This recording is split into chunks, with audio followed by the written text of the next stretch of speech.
One of the best things about me as a business mentor and sales mentor is that I'm open and honest to admitting my mistakes. And in this video, I'm going to share with you the 4 worst sales mistakes that I've made in my career, what the main reason for it happening was, what it cost me, and what you can do to hopefully learn from those mistakes to make sure it doesn't come and affect you in the same way. My name's James White. I'm a small business sales expert, but a sales mentor and trainer, and a man that's just passionate about helping great businesses get great results. I do a lot of good things, but I've also made a lot of mistakes. Let's have a look at the video. And if you do like the video, please like the video, subscribe to the channel, share it with others, make sure lots of people learn from the mistakes that I made so that you don't have to. Let me give you this scenario. In my previous software business, I'd got down to the final 2 vendors to go and present at a massive media organisation in London. They were comparing us against Salesforce.com, which was the biggest CRM vendor in the world. And the person asking us the questions, who did the work in the proposal, who was really keen on putting the tender through to their management, loved us, my business, and what we were doing. I didn't ask the question initially to the person that was my contact in the deal as to who would be sitting in the presentation. And when I got there, I was focused on giving information based upon who I thought was there and not actually who was there. It turned out that the managing director of that area of the business had turned up at the presentation because they felt that the CRM system and its implementation was critical for them to grow. And because of the worry they had around the size of my company versus the size of Salesforce, we lost the opportunity. And what I hadn't done is done 2 things that I'm going to urge you, beg you to do if you're doing big sales presentations. The first thing is find out who it is you're presenting to and what matters to them. But I didn't. I went headlong into what I thought I knew, and that cost me not only a deal that was probably worth in the region of £95,000 over the course of 3 years, but it would have given me a trophy showcase client that I could have then used as a case study with lots of other people that would have helped me win much more business in the future. So the big learning here from a sales perspective is know your audience. Who is the audience you're presenting or preparing a proposal or engaging with, and what matters to them? And if you don't know, ask some questions, find out what matters to them so you can adjust your approach so you get the right result. On September the 20th, 2013, I raised £475,000 of investment in my first business. I was gobsmacked that it happened. I looked and thought, wow, what a responsibility on me to now move forward and take a great opportunity forward and build the business that I'd hoped about. And I got it badly wrong by doing one major thing very badly. I proceeded to waste, not by burning the money or going on fancy holidays, but just proceeded to waste around £350,000 over 2 years by marketing and selling to such a wide audience of people. When we were putting messages out there, when we were creating content, when we were doing all the things that work in business, we were just too generic in our approach. We didn't identify a real sweet spot of clients who had a major problem that they wanted to solve and that we could solve that problem for.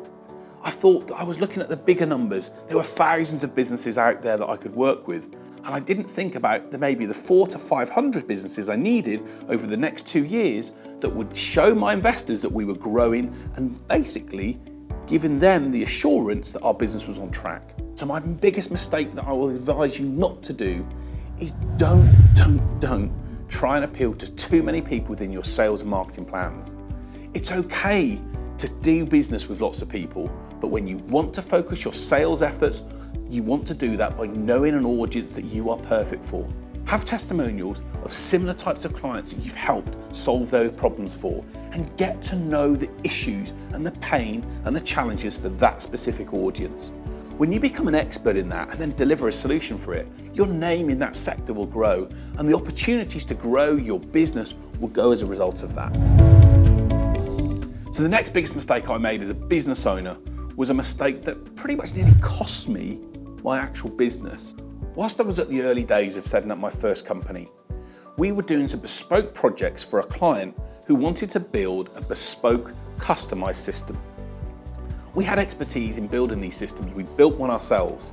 And when the client approached us about building it, we were really keen to help them. It was a great opportunity for us to develop something for them and earn great income from our development team that could help us then build our own product.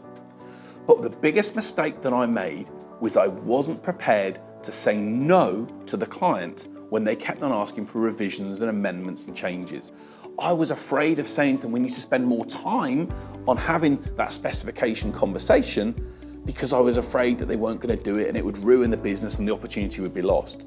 And yet by not having that conversation, by not being specific, it basically meant that we ended up building a product that in the end started to have implications and problems, because it was like a Frankenstein product. There were things bolted in, and ultimately, because it was a complex system, it didn't work, and it cost the client time, money, and it certainly cost us time and money.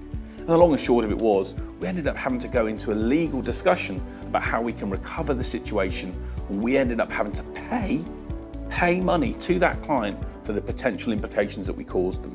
And when I reflected on it afterwards, and I can't say the client's name for legal reasons, I remember thinking, what did I get wrong?